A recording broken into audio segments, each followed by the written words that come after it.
আচ্ছা, গতকাল এই মিশন লাইফের একটি প্রোগ্রাম ছিল যে প্রকৃতি পর্যবেক্ষণ, এবং এই ঝাড়গ্রামের চিল্কিগড় যে কনক অরণ্য রয়েছে, কনক অরণ্য সেক্রেট গ্রুপ, সেই সেক্রেট গ্রুপে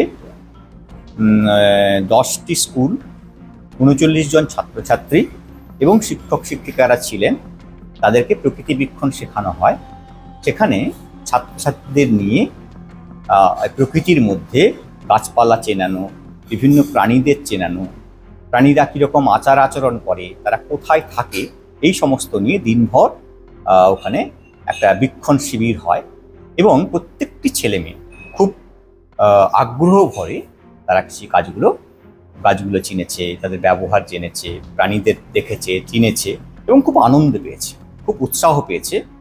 এবং তারা এত উৎসাহ, তাদের চোখ মুখ দেখে বোঝা যায় এত উৎসাহ পেয়েছে, তারা নিজেদের বাড়ির আনাচে কানাচে গিয়েও সেইভাবে প্রকৃতিকে পর্যবেক্ষণ করবে, যাতে করে মেন উদ্দেশ্য হচ্ছে যাতে প্রকৃতির প্রতি একটা ভালোবাসা জন্মায়। প্রকৃতির প্রতি প্রকৃতির যারা সদস্য রয়েছে, গাছপালা, বিভিন্ন প্রাণী, মানে পিঁপড়ে, মাকড়সা, এমনকি মাশরুম, ছত্রাক, যেগুলো প্রত্যেকের তো আমাদের প্রকৃতিতে একটা অবদান রয়েছে, তাদের প্রতি যেন সহমর্মিতা হয়, তাদেরকে ভালোবাসে, তাদেরকে টিকিয়ে রাখে, বাঁচিয়ে রাখে। এইটা ছিল প্রয়াস, যাতে করে আমাদের প্রকৃতি আরো সুন্দর থাকে আমাদের জন্যে, আমাদের ভাবি প্রজন্মের জন্য। এইটা ছিল প্রয়াস। আর আজ ছিল একটি অনুষ্ঠান, যেটা হচ্ছে সেমিনার, যেটা 10টি স্কুল ছিল, স্কুল এবং কলেজ।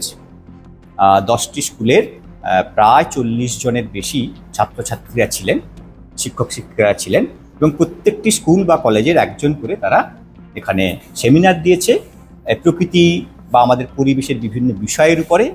এবং সেখানে একটি মেয়ে স্কুলের সে প্রথম হয়েছে, প্রথম হওয়ার পরে সে পুরস্কার পেয়েছে।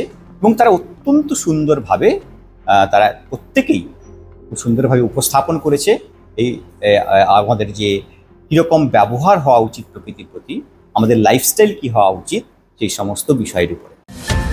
Please don't forget to subscribe our channel and also click the bell icon to get the latest updates.